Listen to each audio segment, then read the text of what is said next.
Так, пытаемся устранить стук люка.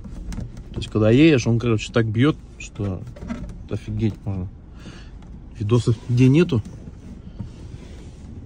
Нашел на форуме, как возможно избавиться от стука. Вот сейчас будем пробовать. Короче, там что написано? Нужно вот эти вот резиночки снять, открутить вот эти вот болтики под звездочку. Вот. Перед этим нужно поднять люк кверху, вот, чтобы он, так сказать, вышел наверх, и вынуть люк. Вот сейчас буду пробовать выкручивать. Купил вот такую на Озоне смазку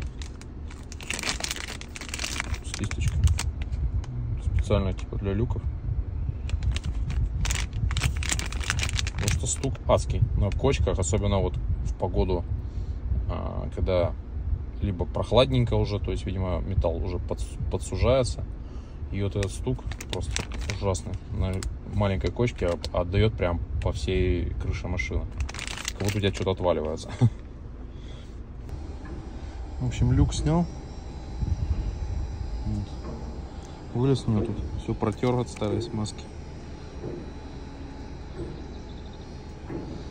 Сейчас буду намазывать и посмотрю результат. Надо собрать еще правильно.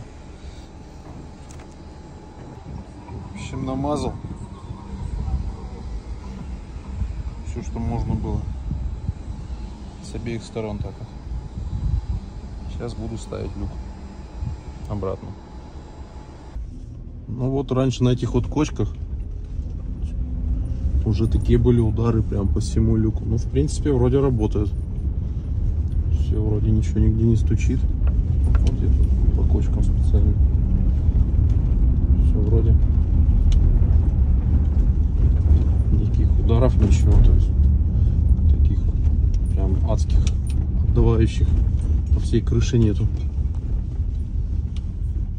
Итак, видео про нюанс. В общем, когда снимаешь люк, желательно сразу посмотреть, как он вот здесь вот подвигать. Потому что я вот когда установил, он казался немножко неправильно, и у меня вот в дальнем вон том углу появилась водичка. Ну, то есть внутри. Там, конечно, есть специальные ванночки, куда вода стекает, но она, в общем, не должна попадать.